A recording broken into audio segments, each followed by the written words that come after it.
Lorsque l'on parle de cartes Pokémon aujourd'hui, la plupart des gens pensent immédiatement à leur rareté. Une carte brillante, d'édition ancienne, ou une carte qui vaut très cher. Mais il y a quelque chose que beaucoup de gens oublient. Une carte Pokémon n'est pas seulement rare parce qu'elle est ancienne. Elle est aussi rare parce qu'elle est liée à un artiste. Et c'est là que tout devient intéressant. Parce que derrière chaque carte, il y a un illustrateur, un style, une époque et une manière de dessiner. Et parfois, c'est ça qui fait exploser la valeur d'une carte. Aujourd'hui, on va prendre le temps de regarder tout ça. Pas seulement les cartes, mais les artistes derrière. Et surtout, pourquoi certaines de leurs illustrations sont devenues des objets de collection à plusieurs milliers, voire dizaines de milliers d'euros.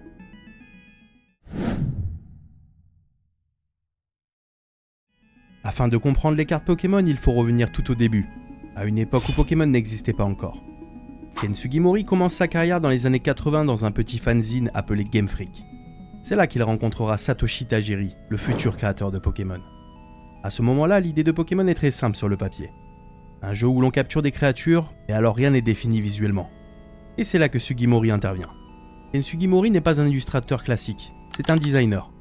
Son rôle est de créer des formes simples, compréhensibles et surtout reproductibles. Il supervise alors la création des 150 premiers Pokémon. Et il impose une règle implicite. Chaque Pokémon doit être reconnaissable instantanément. C'est pour ça qu'il adoptera un style particulier sur ses illustrations. Une simplicité, des décors peu complexes, des poses neutres et des Pokémon centrés. Ces cartes ne cherchent pas à impressionner, elles cherchent à définir. Et alors pourquoi ces cartes prennent de la valeur aujourd'hui ? Eh bien il y a plusieurs raisons à tout ça. Elles représentent la version officielle du Pokémon. Ce sont souvent les designs de référence. Elles appartiennent aux premières impressions du TCG, le set de base, le début de l'histoire. Avant Pokémon, Sugimori travaille déjà sur Pulseman, un jeu Mega Drive développé par Game Freak. On y retrouve déjà sa logique. Des designs simples, une lisibilité maximale, des silhouettes fortes, et ensuite il deviendra par la suite directeur artistique des jeux Pokémon principaux, Pokémon rouge, bleu, or et argent. Il supervise la cohérence globale des Pokémon, leur évolution génération après génération et leur identité visuelle. Il participe aussi à des adaptations comme Super Smash Bros où les Pokémon doivent être adaptés à un gameplay rapide. Sugimori n'a donc pas seulement dessiné Pokémon, il a construit le langage visuel entier de la licence. Si Sugimori a défini les bases du TCG Pokémon, Mitsuhiro Arita change complètement la manière de voir les cartes.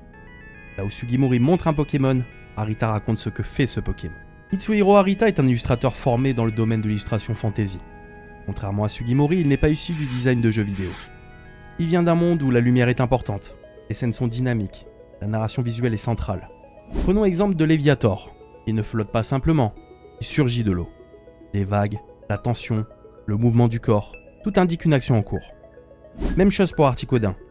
Il n'est pas juste représenté, il est en plein vol dans un environnement complet. Et puis il y a le Dracofeu, c'est probablement la carte la plus iconique de toute la franchise. Mais alors pourquoi ces cartes valent si cher aujourd'hui ? Les cartes de Arita sont extrêmement recherchées pour plusieurs raisons. Elles ont un impact visuel fort, ce sont des cartes immédiatement reconnaissables. Quand une carte devient un symbole culturel, la demande explose et fluidifie le marché Pokémon.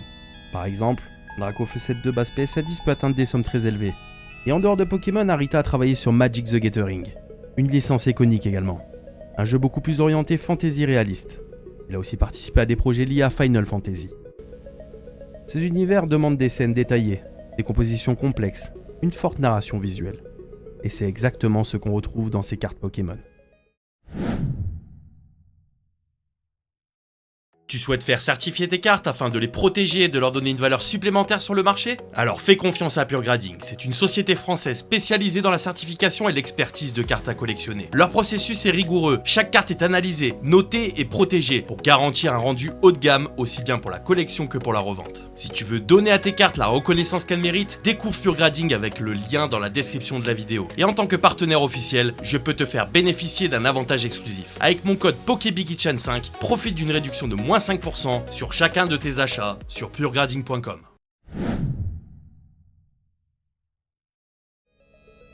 Avec Himeno, tout ralentit. Ces cartes ne cherchent pas à impressionner, elles cherchent à créer une ambiance. Himeno travaille principalement dans l'illustration éditoriale et jeunesse. Son objectif est différent. Créer des émotions douces, accompagner une narration, installer une atmosphère. Dans ces cartes, il n'y a presque jamais d'action, juste des Pokémon intégrés dans leur environnement naturel, et ça donne une impression de calme. Même si elles sont moins spectaculaires, elles sont recherchées car elles représentent un style unique dans le TCG.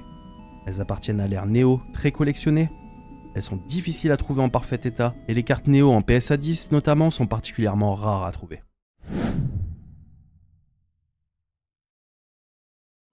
Avec Saitou, on entre dans une autre époque, le Pokémon moderne. Kuki Saitou appartient à une génération d'illustrateurs contemporains. Il travaille dans un environnement plus flexible. Ses cartes sont beaucoup plus dynamiques. Les angles sont extrêmes, composition complexe. Les cartes modernes prennent de la valeur pour des raisons différentes.